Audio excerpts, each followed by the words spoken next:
There we go. So welcome, January 21st, 2025. Today we got a subject matter that was actually put on a delay because of, well, time and subject. Somebody posed a question a few weeks back when we had our MAR legal counsel with us, and the question came up, well, wait a minute. With all this true, what do we do with an open house? And I said, well, that's a discussion all by itself. So here we are today. Now, what you'll notice with the title that I've given this, it's open houses, designated agency, and the settlement. Because see, all of those have to come together to really answer the question that came up at that end of that session on January 7th. So we're going to go through, some of you are going to go, why are we going through this? What I'm finding, guys, is that we need to understand and know that we know agency well enough to understand why we're going to do what we have to do with open houses, and yet we can always discuss the settlement and how we have to practice underneath that. So let's do some quick reviews, and I'm going to make some assumptions here as we go, guys, that, why did we do that? There we go. That we know all of the definitions of agency. So agency itself, it exists between two parties when one of them, the agent, acts on behalf of or represents another party, which we call a principal. We have to know and understand what creates an agency relationship. Well, it can be created through the intention of the involved parties. It can be inadvertently through words, actions, or conduct that implies agency. And it can be done, and it doesn't happen often, but it does happen through a court of law. So these are some of the basics that we should know. So what we really want to practice with is express agency. So as it puts here in this context, the word express means in writing. So that permission to represent has been done in writing through a contract. So for us, that is either a buyer agency contract or a listing agreement, as we call it. It's a contract. So we sign, seller signs, or we sign, buyer signs. We've created an express agency, and that's a type that we want to practice with. Well, there's this other thing called implied agency, and almost everybody remembers this from pre-license training, even if it was almost 38 years ago, like it was for me. It was one that just stuck out because it was like, wait a minute, you mean I can just say something and now I represent? And the answer is yes. Good morning, sir. Good afternoon. No. So yeah, the answer is yes. So it's called implied agency. That's the one that through our words, through our actions, we can imply agency. And of course, here's the simplest part. I want you to just think of this. This is the words. You're sitting down talking with a buyer or a seller. More often, this one would be through a buyer. Well, don't worry about it then. I'll take care of everything. The words by themselves have now created an agency relationship. It's called implied agency. Now, that's where the danger comes in, because often we don't recognize that we've just created an agency relationship. What happens to be if you said this to a buyer when it's your transaction and you already represent the seller? Stew on that one for a second, because you now represent the seller. Well, let me say you've already represented the seller, but through your words, you just created a relationship with the buyer. I think you already know what you've done. We'll talk about that more later. But I want you to think of this. What if they then proceed? Let's make it really clear. All we were to do was to have the buyer sign an agency disclosure. Matter of fact, if we're doing our job right, we disclose in writing. we've implied agency by simply stating and signing our name to it through agency disclosure. We've created an implied agency because there's no contract. Yet our actions have created implied agency. Hold that, because you're starting to get an idea of why I'm reviewing all of this with you. So I want you to know this, because here's what I can tell you. And I got my good friend Holly out here, who she and I talk often about this kind of stuff. But what are your fiduciary responsibilities? When you sign somebody up, they become a principal. You now represent. What are your duties? Well, an acronym that I learned years ago was old CAR. It's how we should remember them. Anybody remember all 6? Honest. Yeah. So, guys, it's just one that we need to know, because how do you do your job unless if you really know what you're responsible for? So here they are: obedience, loyalty, disclosure, confidentiality, accountability, and reasonable care. And I always say that has a tendency to lean toward reasonable care of the funds that we deal with. Yet reasonable care also, I think, really we could almost add due diligence. I remember back in my days of doing a lot of continuing education when I was teaching those classes, in going through court cases where the judge said, ignorance is not a defense. Broker, agent, you should have known. That was often the response of the judge. Okay. So what types of agencies do we have? Well, again, we want the express in writing seller's agent. Under a listing agreement, we owe 100% of our fiduciary responsibilities strictly to. Now, here's what we know. We can authorize, the seller can authorize us to offer sub-agent, or that we would work with a sub-agent, a buyer agent, or a transaction coordinator. They'll allow us to authorize that. They will authorize us to offer. Okay. Now, here's what we know as a company: we don't want to compensate a sub-agent or a seller's agent. We're taking on additional responsibilities. We want to sever that, which is why we want to educate our sellers to only authorize us to offer compensation to buyers agents and transaction coordinators only. So what is a sub-agent? I want you to just catch this and read this thoroughly, because we need to know, because some of you thought that this is an option. Sub-agency is not an option.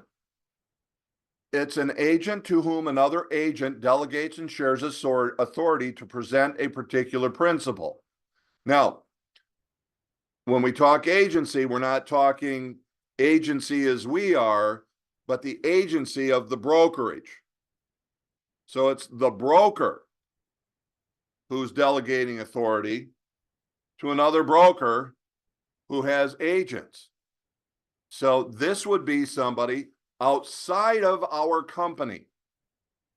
Now, we happen to be Coldwell Banker professionals and Century 21 professionals. And we are 2 separate companies. Now, that may be the one time that we'll have sub-agency. And here's what it would be. Let's say I'm Coldwell Banker Professionals, and I got my friend Andy in here, and Andy is going to do an open house for me. Again, I'm Coldwell Banker Professionals. He's Century 21 Professionals. Would I be happy to have my sister company and a brother agent? Sorry, I almost called you sister. Would I want him to actually hold my listing open if I'm not wanting to, can't, whatever it may be? Sure. In this case, he would have to be a sub-agent. It would be the only time that we'd ever want to do that. Okay. Well, everybody's saying with me, this is pretty good. So, sub-agent of the seller is the one who has agreed to work with the listing agent and who, like the listing agent, acts solely on behalf of the seller. Seller's agents and their sub-agents will disclose to the seller known information about the buyer. Okay? But again, the only time that we would do this is when we were crossing in between our two companies.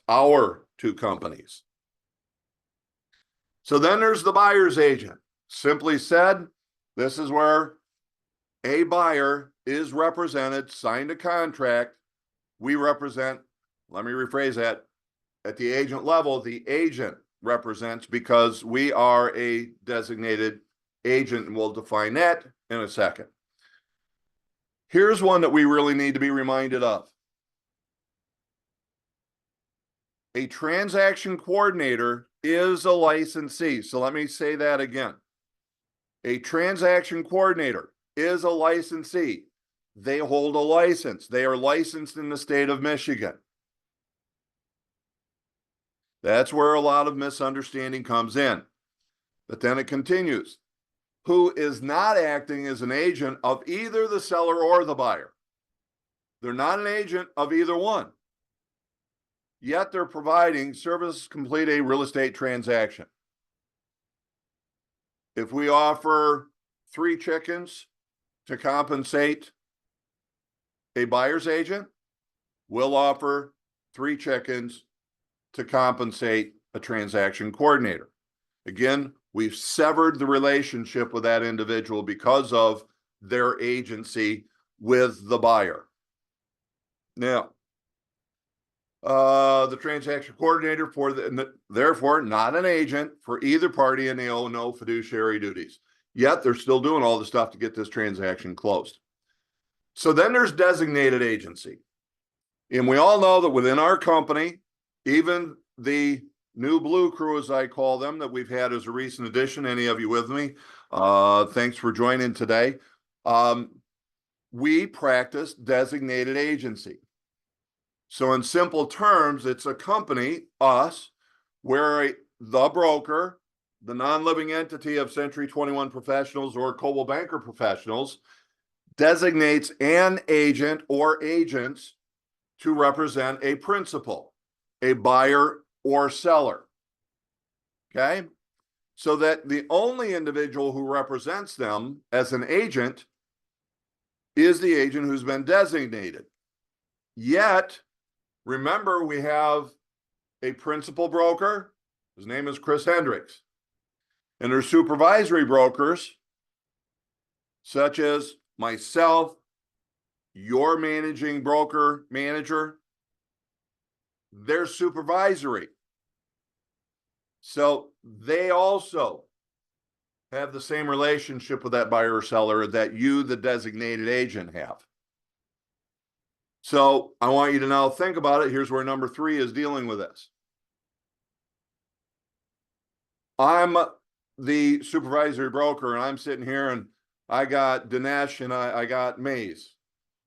These two, my office, come together. One represents the seller, the other represents the buyer. They're still seller's agent, buyer's agent, but Darwin, when those two come together, I'm a disclosed, consensual dual agent. Now, again, we're talking about agency. I, as a supervisory broker, now represent both. And we actually disclose that through the purchase agreement. So now, how does all this come together as far as the open house and the settlement? Well, we go back to a reminder. What changed with the settlement? The one really obvious one is simply that we're no longer able to actually offer compensation on the MLS. Therefore, there's no longer a guarantee of compensation from a listing broker through the MLS. Therefore, this is a key to remember, the buyer is the one who's paying us. They sign a contract as they always have, except for now we're doing it up front because this is the other change. It requires the consumer to sign an agreement prior to touring homes with a realtor. Now, yeah, let's hit that again. It requires the consumer to sign an agreement prior to touring a home with a realtor. Well, we're all realtors. The brokerage are realtors. That brings us to the aspect of the open house. Okay?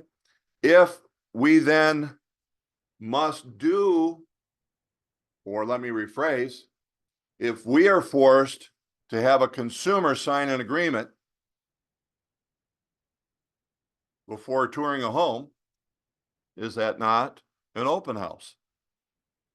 And the answer is yes. If you have any questions about that, don't try to figure out why. It's just the answer is yes. Anybody who comes through the open house is a buyer by definition.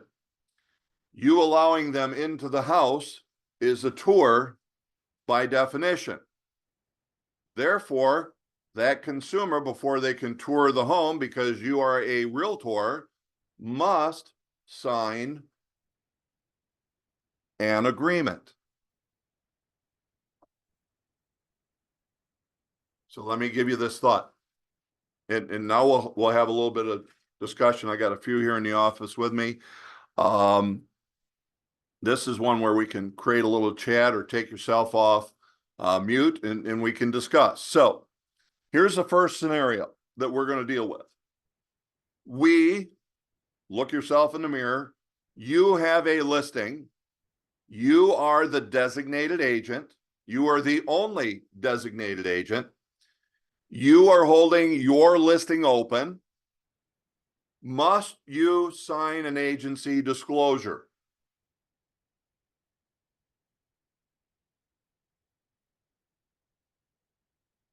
By law, must you sign an agency disclosure? Yes. I got one person who was bold enough to say yes. I'm going to say no. I'm gonna say no. All right. Thanks, Lydia, coming in on that. Now, I threw you a little bit of a curveball here. Because what I said is the agency disclosure. Guys, since 1995, what must we do prior to the exchange of any confidential information? Sign an agency disclosure. So by law, literally, what we should have been doing all along and still to this day is, hi, my name's Darwin. I represent the seller. Sign here that I represent them. No. Anybody ever done that? The answer is no. Has anybody ever gotten in trouble for it? No. Has anybody got a hand slap because of it? I haven't even heard of a hand getting slapped. Okay. So now let me change that question on scenario one. It's your listing. Your designated represent the seller. Must the buyer sign an agreement before they can come through the open house and tour the home with you?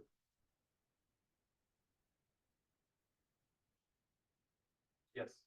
Yes. Yes. You have to sign, yes. Yes. No. I had three yeses. That's a predominant so far. Yes, but they don't do it. Oh, No, Kevin says no. Yes, no, but You're letting them letting no. them know not to disclose any personal information ahead No. of time Okay. until Wow. you know who So you're it's a working good with. thing we're discussing this today. The answer is, let me ask my question again so that you got it. When you as the designated agent are holding open your listing, you are there representing the seller.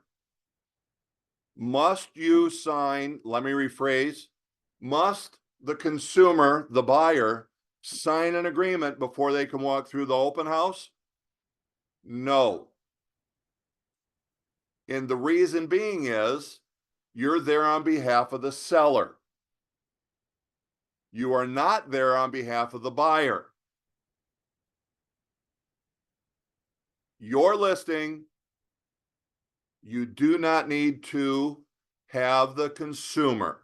The consumer is not required to sign an agreement. Now, by law, are we supposed to disclose? Yes, but we're not talking about that. We're talking about the settlement and how agency converts to what we must do for an open house. Okay? So your listing, nothing to worry about. Hi, Mr. and Mrs. Buyer. I represent the seller. They are asking that you sign in. That's just to kind of protect themselves, insurance purposes and so on. There's a whole lot of information over there on the table. If you'd like to have a personal tour of the property, just let me know. Otherwise, I'll let you go through and I'll be here when you get back. Okay?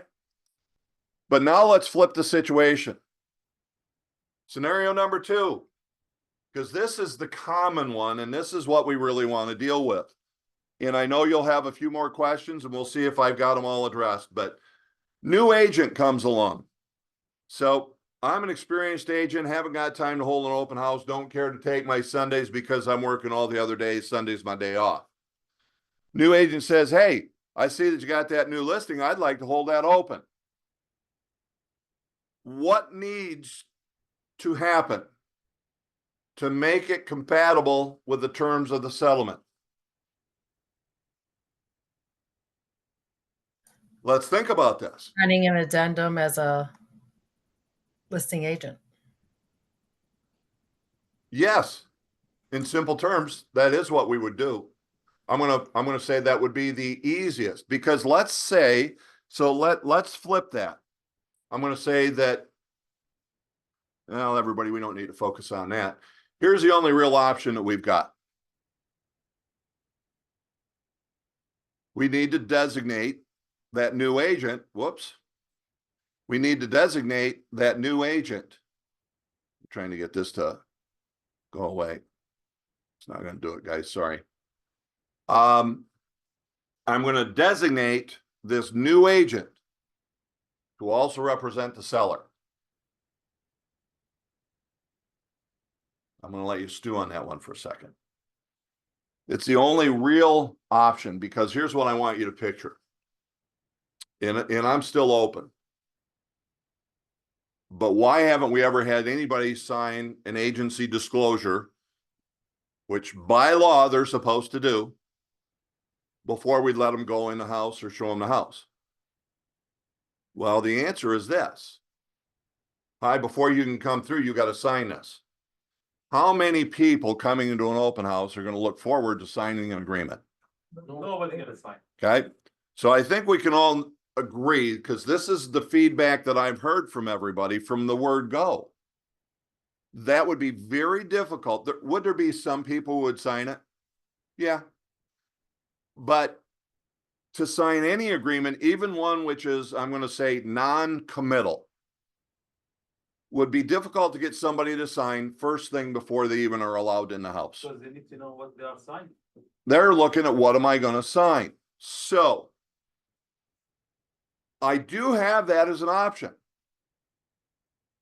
But why am I there? To get leads.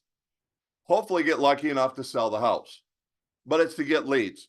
What is going to happen 99 times out of 100? They're not going to buy the house.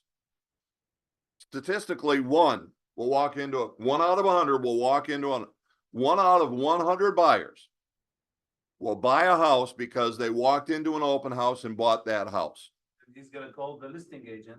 And they may decide to call the listing agent, who knows, right? But here's the thing. I'm trying to capture leads, buyers and sellers, by coming to an open house. Here's a simple form. And as you can see, it's simply an acknowledgement of a change of designation of the agent or supervisory broker. This is in the Michigan Realtor Library. Everything I've checked, it's in Flex MLS, in Transaction Desk. It's in Transaction Desk GMAR.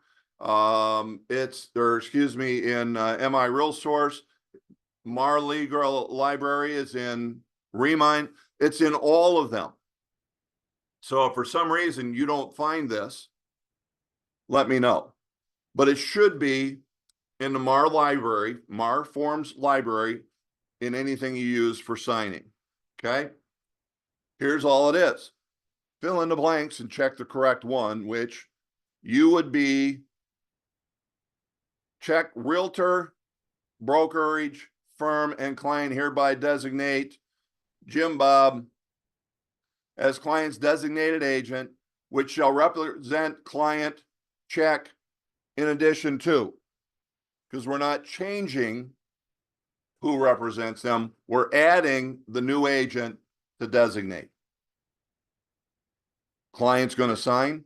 We're golden. We're good to go. So the reality, we have two options. I can go in there, hold the house open. Better make sure I disclose to the seller. Wait, you mean I got to disclose anyway? Well, you're in there holding their house open. You're not there on their behalf. You're not there on the buyer's half. You're not a transaction coordinator. I'm just there, allowed to hold your house open. And if I can, I hopefully sell it. But what am I going to have to do if I do it that way? Every individual would have to sign an agreement before they can come through the house. Doesn't seem realistic. So even if it's signed with the agent, already with somebody, then we're still, this guy gonna get the commission too, you're not, you know. No. Yeah, see, so great question. So Darwin, what if the buyer comes in and wants to buy it? I think that's what you're asking. Would you pay him if he held your listing open and sold it? Say yes. Yeah, we're gonna pay him, right? We're gonna pay him. Sign a contract, make an offer. Don't even need to sign a contract.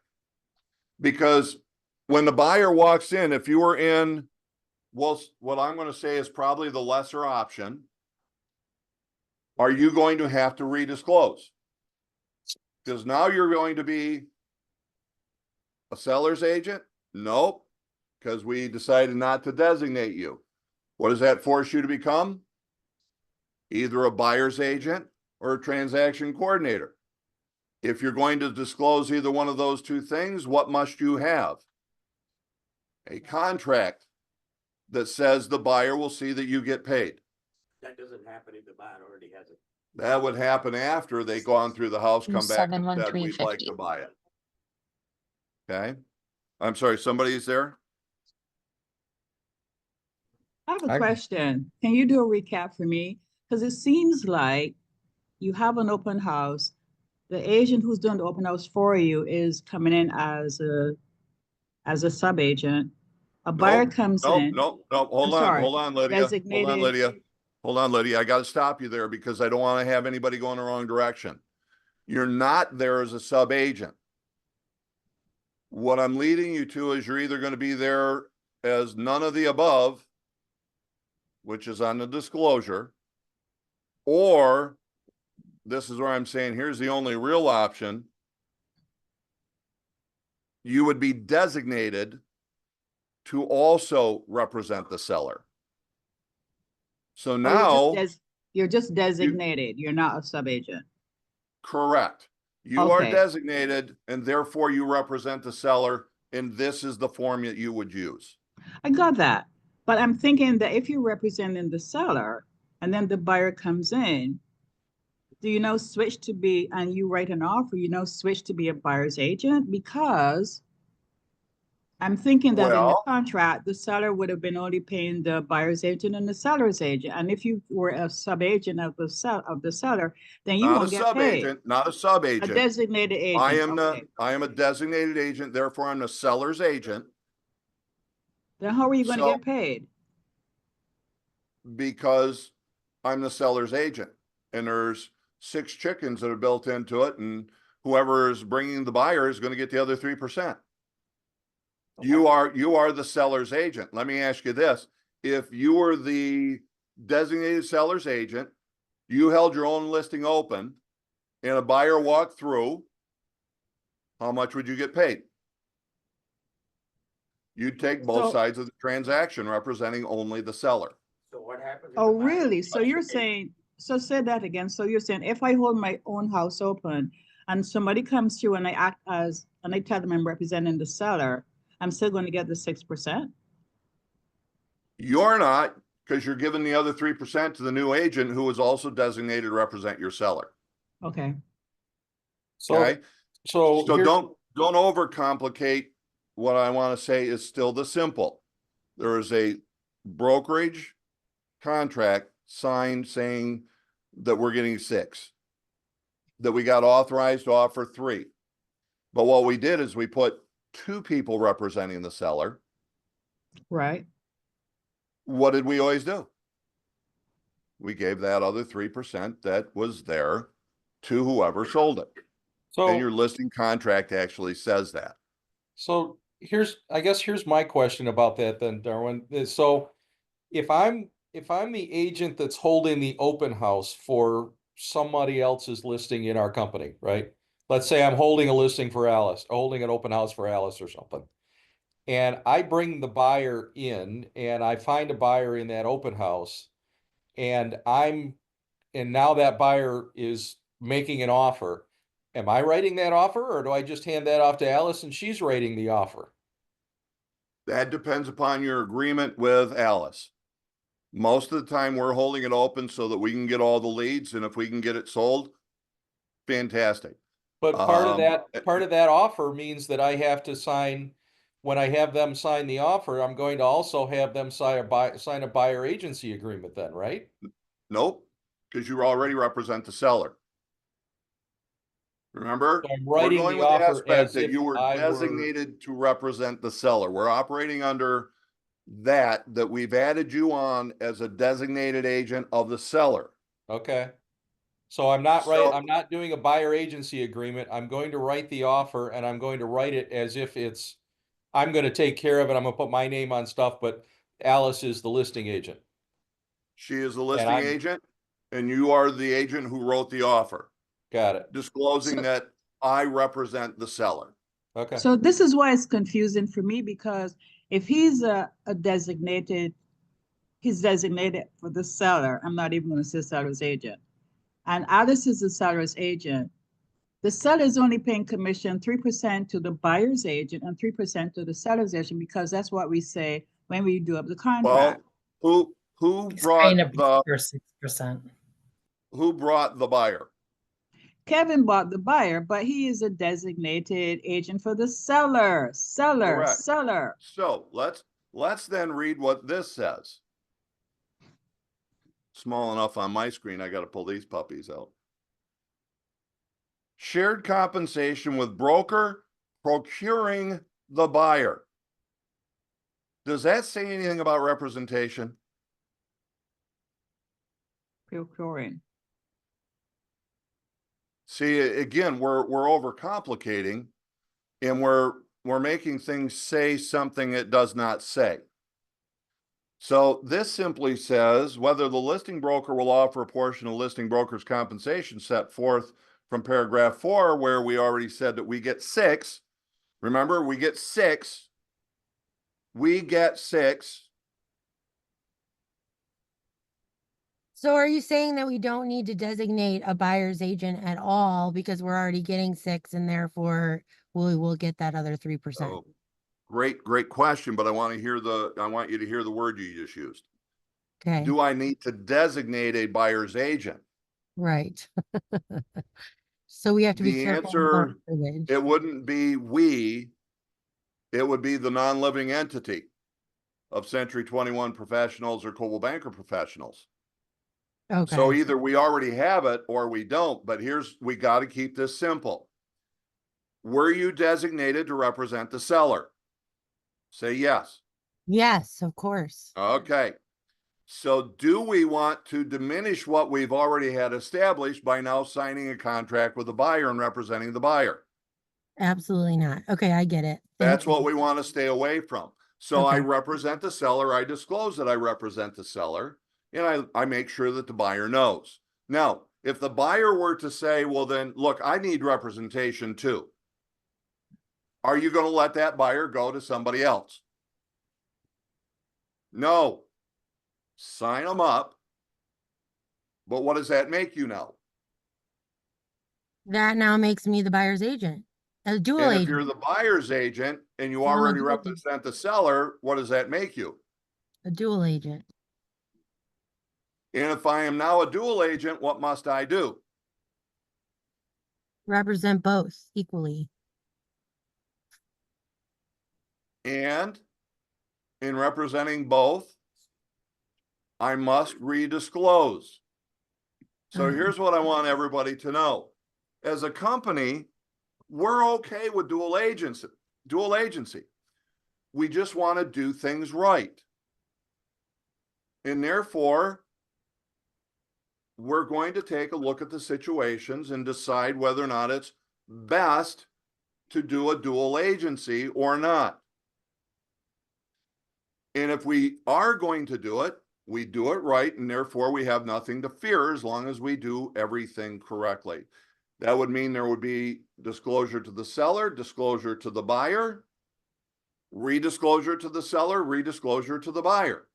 Because my agency went from a single designated agency of representing the seller or the buyer to now representing both parties in that transaction. Therefore, I must redisclose, and we have paperwork for all of that. So if we must do a dual agency, and that's a key way I want you to refer to it and see it. If we must do dual agency, there's an agency disclosure that went with the listing agreement. If you were the new agent holding it open and you got lucky enough that somebody walked in the door and went, oh, I want to buy it, well, you were already designated and disclosed to the seller that you represent them. But now you're going to have an agency disclosure with the buyer and the buyer representation agreement. I have a question, And Darwin. we need to redisclose with a document that is in the MAR forms library. I believe we have it in all of the packages or templates, depending upon whether you're using Remind Docs Plus or Transaction Desk, where it's a dual agency agreement. And really all it is a redisclosure. So you see, if we do all of that right, there's nothing wrong with dual agency. But the one thing that we have to understand then, just because somebody is buying the house that I have listed, or someone is buying the house where I'm designated to represent the seller, does not mean that I'm a dual agent. I must represent those two parties in that transaction to create dual agency. I have a question. So let me do this. I see Michael's had his hand up here for a bit. Thank you for your patience, Michael. Go ahead. I was gonna ask, okay, I'm a new agent. I'm holding the house open. What happens, I knock on doors and I'm inviting people to come over to this open house. How does that go down with, contracts or no contract, or how does that work? Wow. Michael, I love that you're even thinking that way. And if you're doing that, huge example to the rest of us. And I'd be really impressed if you were out knocking on doors today. So all I was doing when knocking on doors, or even if I were making phone calls, I'm simply inviting people to an open house. Have I been designated to represent the seller? Most likely, based upon what we're all, I think, are realizing, the only real solution is to represent the seller. So when they come in the door and say, I want to buy it, well, guess what? You represent the seller. But here's the point of where we give you a little bit of, I'm going to say, you got credibility and you got managers. But let's say this, Michael. One of the neighbors came in and said, wow, we love it. We want to buy it, but we got to sell our little dinky 900 square foot house down the road. What might you want to do? You're going to represent them obviously as a seller.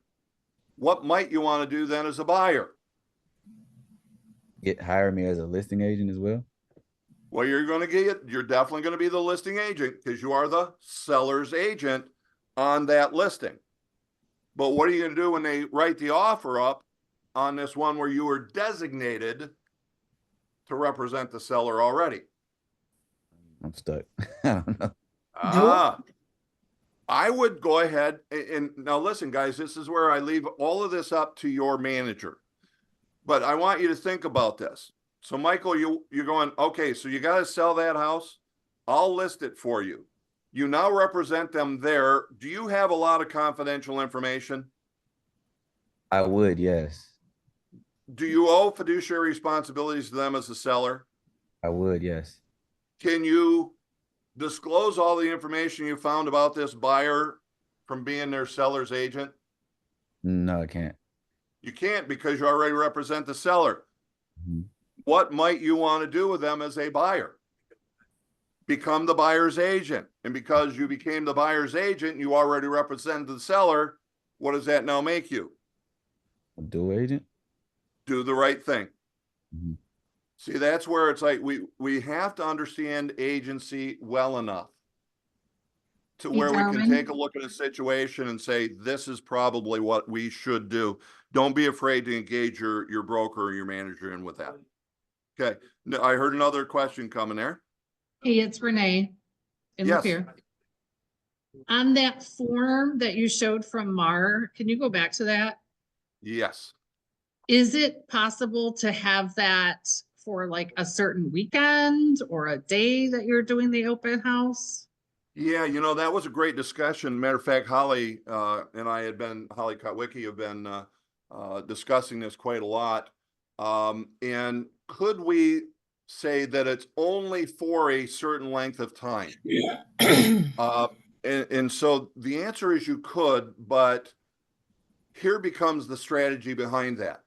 When it ceases that you represent the seller, guys, what changes? Fiduciary duty. Does it? Well, no, it does See, not. In No. reality, it doesn't end. Your duties of confidentiality and it's still there. So I'm going to tell you that I believe that's the reason that the MAR came up with the agreement the way that it is. Because once, in matter of fact, if you go back, we used to talk about, could we drop a client when it came to creating dual agency? And a lot of companies, a lot of firms still actually will look at doing that. And I'm going, okay, so I represented a seller and then I represented the buyer. Whom do I drop? The buyer. So what changed when you drop the buyer? Do you still owe the confidentiality? What did the seller gain because you dropped this? Darwin. See, nothing really changes. And I think that's why MAR didn't put it as a limited time, because once you are designated to represent, it carries on. That doesn't I actually get change. that. I just feel like, I have a lot of agents in the office that hold my houses open. And Yeah, I mean, other than the disclosures, I'm not really like telling them anything, right? exactly. I mean, they're not sitting down at the time of me signing my listing agreement, and listening to the seller tell me all these things. I That's, wish I could Darwin? give you a more detailed on that, Renee. But I don't think we're deep enough into this yet to really realize what we should. I think the only thing is we know that we need to do something rather than nothing so that we don't find ourselves in trouble. It might limit the number of people that we would allow to hold open our listings. It might be that I have Dinesh do one and Mays do another. I think Darwin? it's just what we're going to learn, and we'll have those discussions. Hey, Darwin. It's Yes, Sherry. go ahead, Paula. Pelto. Okay, Sherry, So I'm sorry. when we originally, well, I don't know how they're teaching it now, but when we got our licenses, when we went through class, originally it was like we represented the seller no matter what, period. When did you start? 2017. Based on that short information, I would tell you they taught you wrong, or there was a misunderstanding. But the Okay. bottom line would be, if you took a listing, that would be a correct statement. Okay, because I was always taught that you represented the seller no matter what, unless you had a contract as a buyer's agent. That would go back to pre-1995. Okay, It goes back that far. okay, So yeah, that would be incorrect, either an incorrect statement that somebody gave you or an incorrect understanding. okay, because that's, I mean, as we're going through all this, I'm like, well, that's just going back to what I was taught originally, so I don't understand why this is such an issue. Yeah, yeah. I would just to simplify it, and it would be that was pre-1995. Okay, Okay. thanks. Um, let's see, Paul, I see you got your hand there, and then I'll come to you, Holly.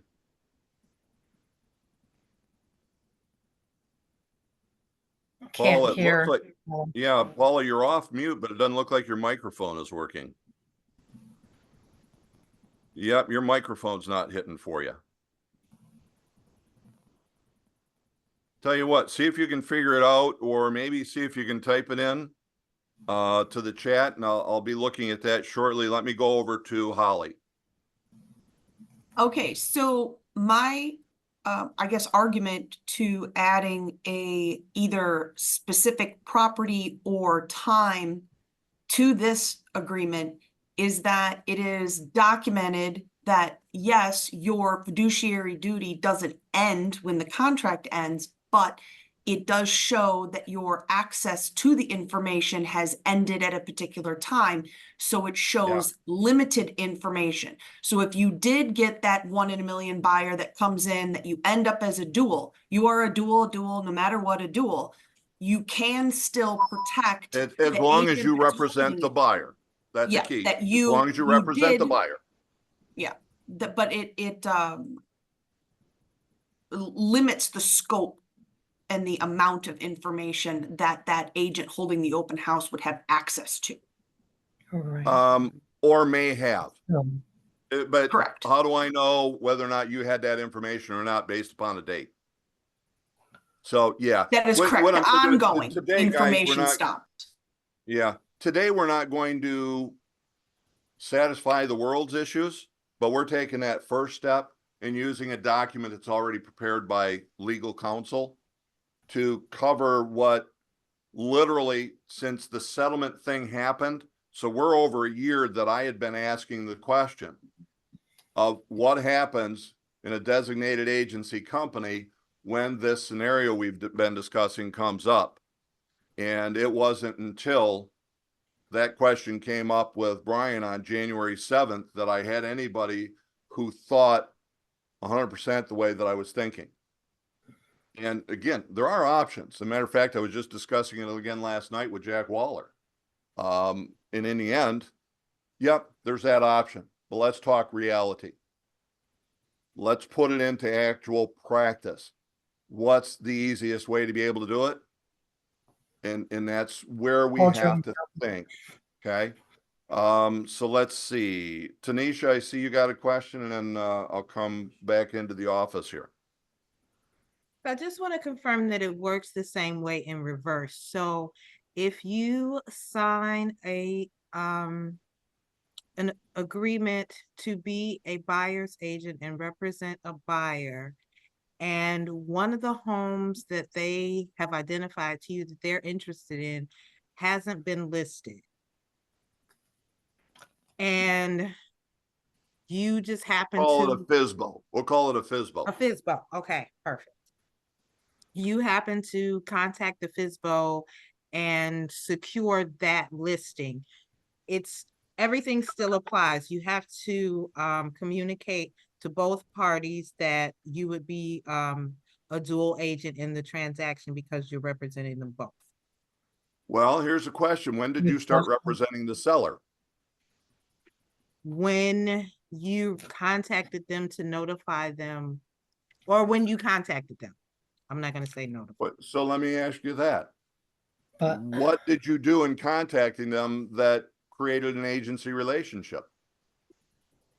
That didn't do anything, but So when are you creating the relationship with the seller / for sale by owner?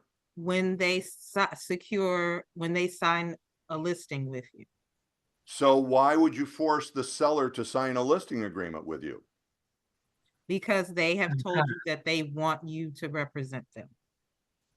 Same story then. You're absolutely right. Works both ways.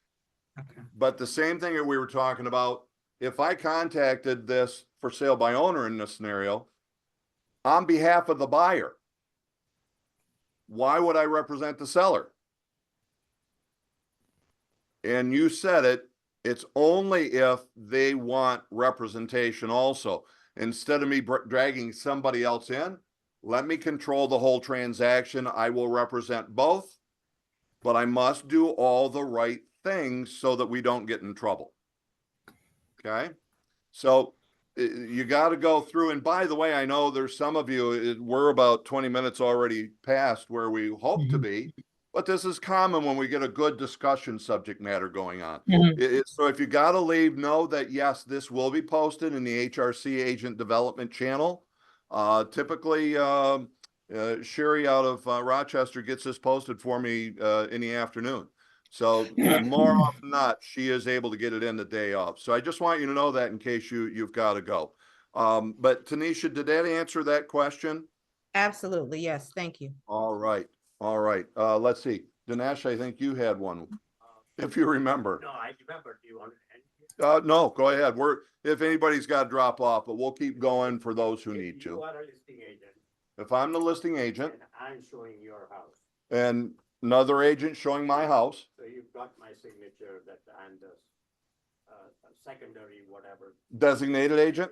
So you also are designated to represent my seller.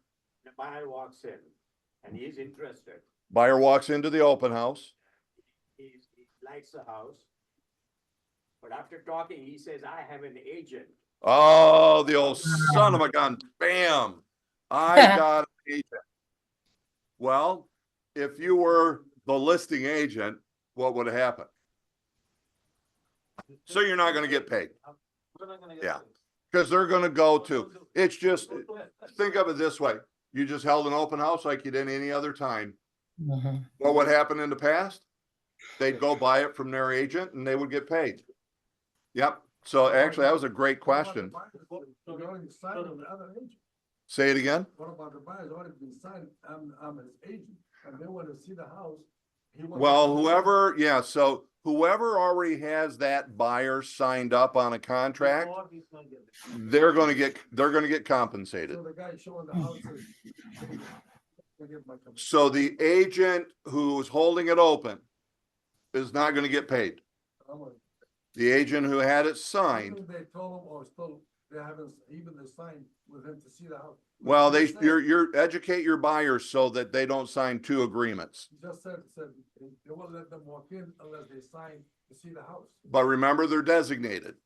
No, they don't have to sign because they're designated. They have to tell the agent. They should get that buyer whom is already represented should tell an agent in an open house that Ronnie Mansour represents me.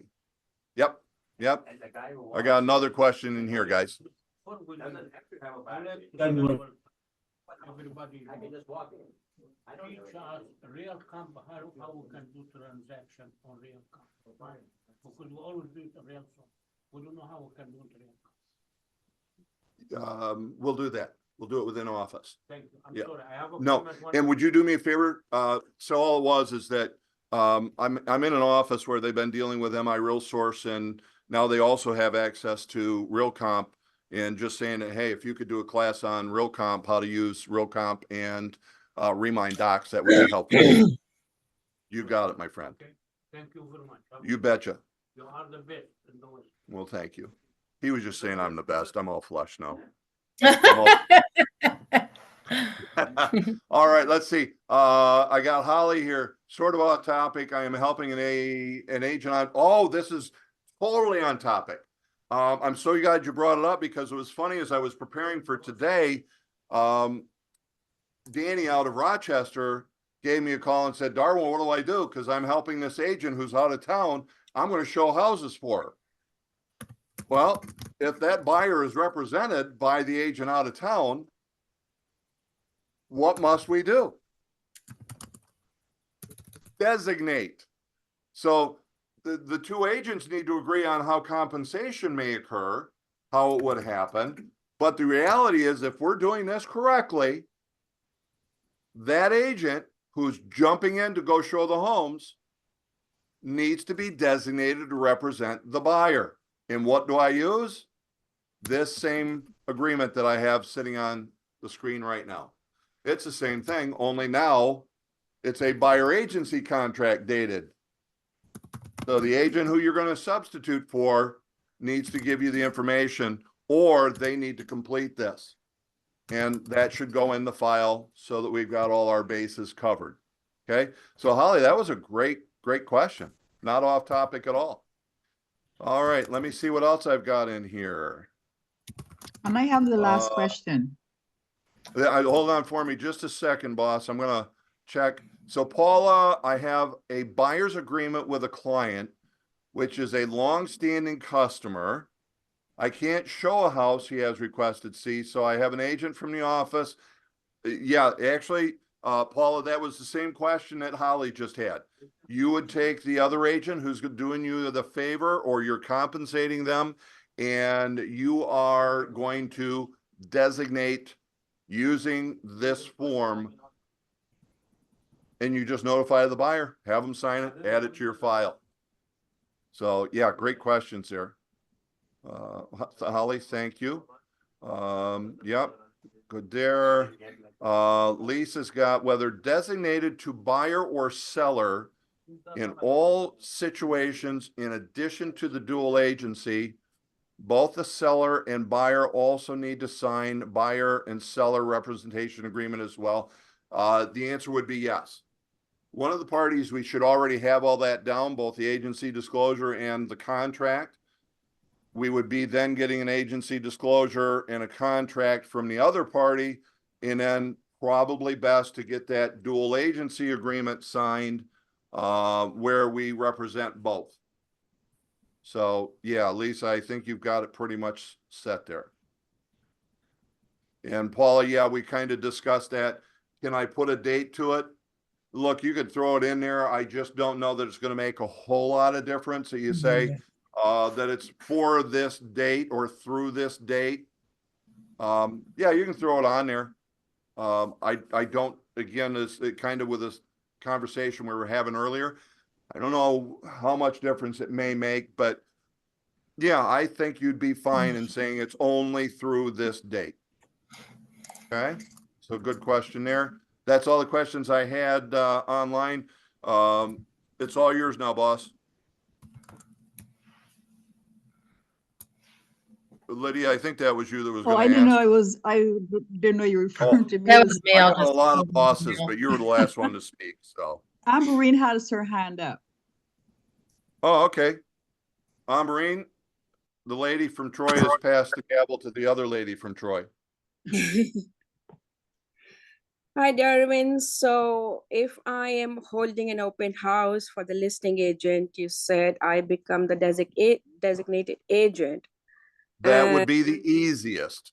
Yes. So a buyer comes in an open house and I write a contract for him. And should I not be telling the listing agent, hey, I have a contract, I have a buyer. And so isn't that the seller pays the listing agent and the buyer pays me, right? And doesn't the broker become the dual agent? That's what my You are understanding. absolutely saying that correct. So the broker and the supervisory broker, Chris in your case, would become a disclosed dual agent.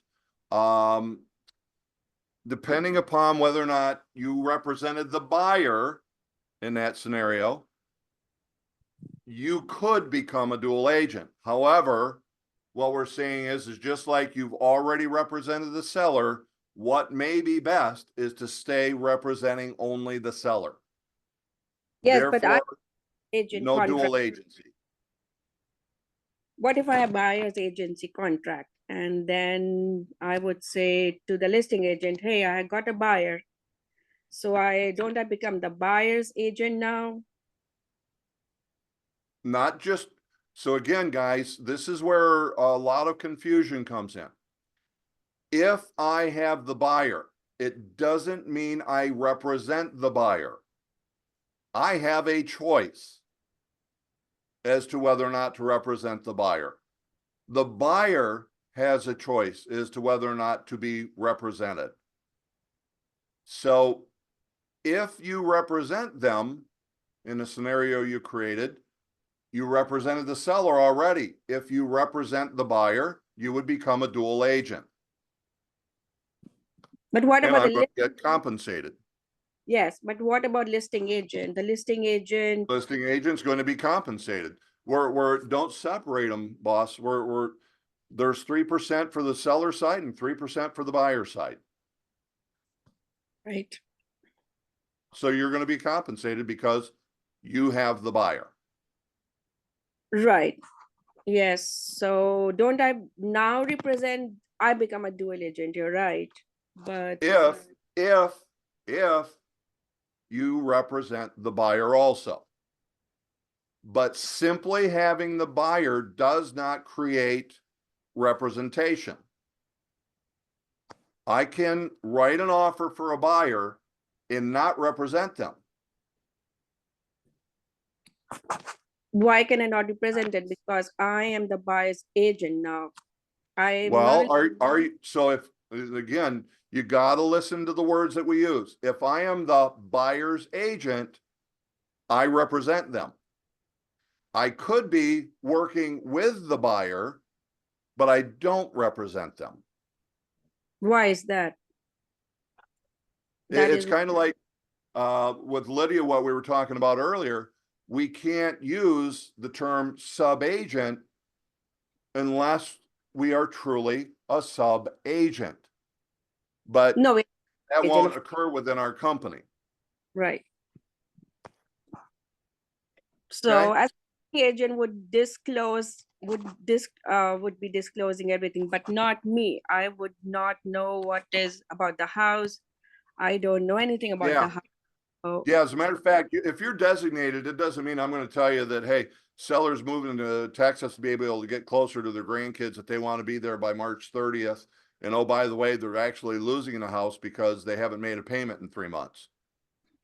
I'd never share that with you, but from a pure aspect of agency, you owe your full fiduciary responsibilities to the seller.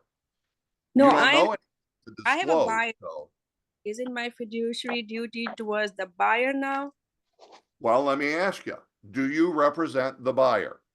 Yes, I wrote a contract with the buyer. But you are also already designated to represent the seller. Now, with what you've created, you represent both. Okay. If you represent both, you are a dual agent. And thus you must redisclose. That's what my question is. Isn't the broker the dual agent and my The fiduciary? dual agent, the broker is a dual agent. The supervisory broker would be a dual agent. Right. And you would be a dual agent under the circumstances of what you just described. But what am I with the buyer's agent with the buyer?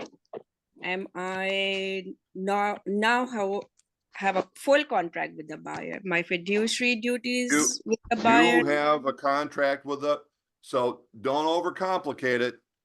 You need to know the difference between a seller's agent, a buyer's agent, and a dual agent. You need to remember when we first started how we described and defined each of those. And the only way that I become a dual agent is representing the buyer and the seller, whom I've been designated to represent, come together in the same transaction. I represent both.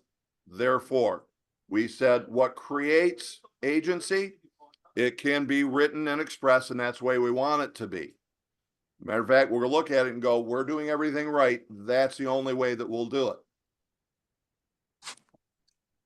Tell you what, just for everybody else, let me say, Ambreen, if you need, please call me and we'll continue this conversation so I can give you additional clarity. Will that work for you? Of course, yes, thank you. You're awesome. Thank you. Okay, guys, what else do you have? Anybody else got any lingering questions? This is the last one. Okay, so Sure, I'm a Lydia. seller. Pardon? I I'm a said, seller sure, and Lydia. I'm missing you because we're both talking at the same time. I'm giving you a hard time when you I said got it. Okay. last question. So I'm a seller and I contract with an agent from Century 21 to sell my home. And I signed a Okay. contract with her. She's my seller's agent. And then she Yep. says, you know what, I'm going to have an open house, but I'm not doing it. So I'm going to designate an agent to hold the house open for me. And then the next day she calls me and tells me that they have an offer for me that the designated agent wrote. And I'm saying to myself, this is great because they're all both working for me. I'm only paying 3% to the seller. I don't have to pay 3% to a buyer's agent because there was none. Well, see, that's where you're forgetting what your listing agreement says, which has been kind of common. I thought I had that on here. Didn't I put that in? Settlement. Hold on a second. There's our 6%. We've got that. Here's that. I did this. I did that. Nope, I did not do it. Okay. So Lydia, what I would have you do is to go back to the listing agreement. And what you'll see on that is it says, I'm paying you 6% listing broker. Right. Okay. And then the next paragraph is paragraph 5. And that's what I did put up here because this is always where the misinterpretation is at. It says that the broker procuring the buyer, here's what we will do. So I'm still getting the 6%, and it says the seller directs brokerage firm to offer a portion of that 6% to whoever brings the buyer. So if you, Oh, as I the got it. listing So it agent, doesn't bring say the buyer, it doesn't say buyer's agent. It says who brings the buyer. So right? that's the Yes. operative word. Okay, got it. Yep. Okay. Yep. It's like you Okay. say, it's really getting into the little bit of the detail to understand what it says. But again, paragraph says for seller, you're going to pay us 6%. Who brings Of the that, buyer? you're directing us to offer X amount to whoever sells it, either as a listing broker or excuse me, as a buyer's broker or as a transaction coordinator. Well, if there isn't one and I don't pay anything out because I had both sides of it, I get 6%. Right. Because I was looking at paragraph B where it says acting as a buyer's agent, but Mhm. you're saying who brings the buyer. Yeah, we're saying that if anybody else brings a buyer, seller's directing us to give 3% to that broker. But in the absence of somebody else other than us bringing it, if we don't have to pay anybody because we had both sides, we got the 6%. Okay. It's where the danger comes in with a seller who says, I'll pay you your 3%. And we know, we've all said, take the listing as long as it's saleable. And a buyer comes along and we were offering option D on here where there's no compensation because the seller's only given us 3 and told us, no, you're not to offer any compensation to anybody. Well, what happens when you have both sides? Buyer is fully responsible to see that you get paid. Could they do all the stuff that we already do? Yes. Yep, absolutely. That's why I always say I really don't care what a listing broker is offering as compensation. It's going on the purchase agreement because the way I consulted my buyer. But if we get our full compensation of 6%, we have both sides, we get it all.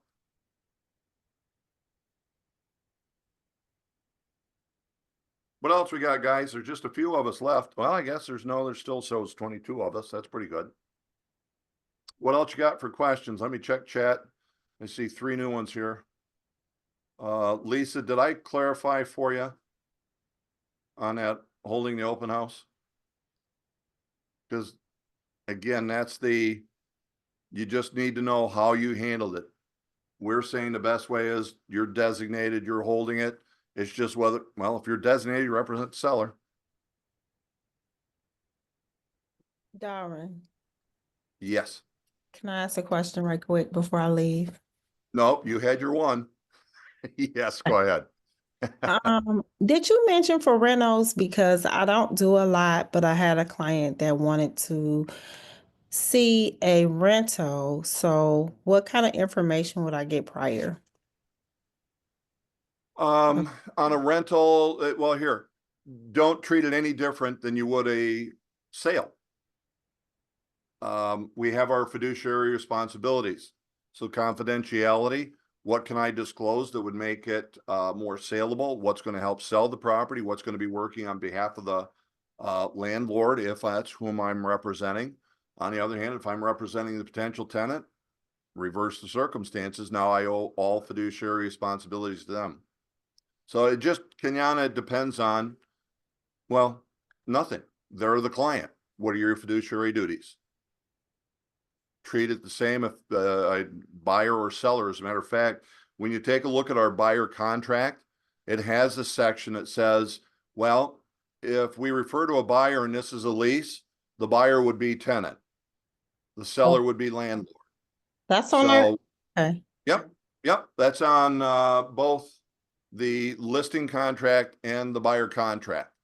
So that's the reason that this works for either side of it, being a lease or a sale. Okay, so my potential client that wants to lease someone else's property, I will have her sign that. Yes. You're Okay. going to have them sign a buyer agency contract. You're going to do an agency disclosure. I believe that we actually have an agency disclosure available that is there for tenants and landlords, but with the way our buyer contract and our listing contract, it's not real important that we do it specifically for that. Okay, thank you. Great question. David, to clarify, we checked B. To clarify, it would be the seller would initial B and C. We would want to do both B and C. And I will tell you that I think C is going to become less and less. Going to be very few situations where anybody would be coming in as a transaction coordinator. But yeah, it's initial. So 5A, 5B, 5C, 5D. We don't ever want to do A, B, C, and occasionally a D.